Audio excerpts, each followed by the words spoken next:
Dan in Las Vegas and Bruce in Las Vegas also want to talk about the stories that have popped up about your ties, certainly with Green Tree Lending, a hedge fund company, and some of the predatory lenders, one of the predatory lenders, which foreclosed on homes in Nevada and also had foreclosures in New Orleans. Now, as somebody who has talked about One America, your concerns about poverty, in some ways, this has painted you as somebody who says one thing and then when it comes to his own finances, does something else. It's absolutely false. This is what happens when you're in a political campaign. People in other campaigns take tiny bits of information, distort it, and use it for political value. That's unfortunately the nature of political campaigns. And this, by the way, is not on the issue. This is a personal attack.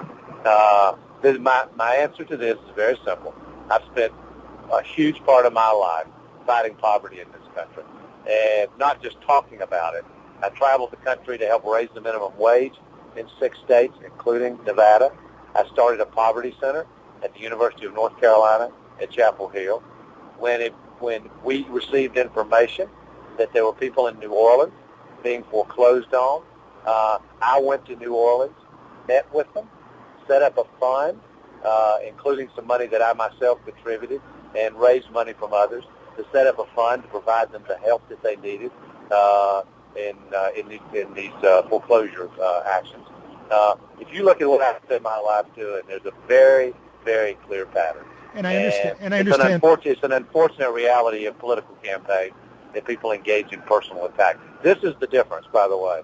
This is the difference between a personal attack and talking about issues like Iraq and Iran and healthcare. Although Dan Riggins in Las Vegas writes, you're a smart guy who has made a lot of money. How could you have not have known that the Fortress Hedge Fund was involved with this company? Shouldn't you have checked out all the affiliations before going to work with them? He continued, seems crazy for someone so involved with anti-poverty initiatives to not even ask the question. These questions are all being planted by somebody. I'm through. I've said enough about that. What's your next question?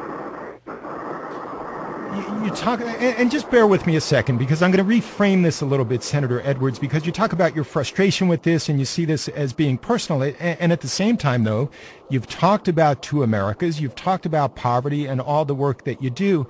And maybe there's an element of gotcha here, but I do think that people are looking for consistency on this issue, and they feel that, rightly or wrongly, you may be falling down in that regard. Well, have you asked me in this interview about the millions of dollars that Elizabeth and I have spent to help kids who don't have after-school programs, to help provide scholarships to kids who otherwise wouldn't have a chance to go to college, to start after-school learning centers for kids who otherwise have no access to technology, to the humanitarian work that I have personally done in Africa, and the contributions I've made to organizations like the International Rescue Committee that's engaged in humanitarian work all over the world. I mean, that's my point. I understand that this is the nature of politics. This is the way this works. But if you look at what I've spent my life doing, I don't claim to be perfect. I'm not perfect. I'm like every other human being who's 54 years old.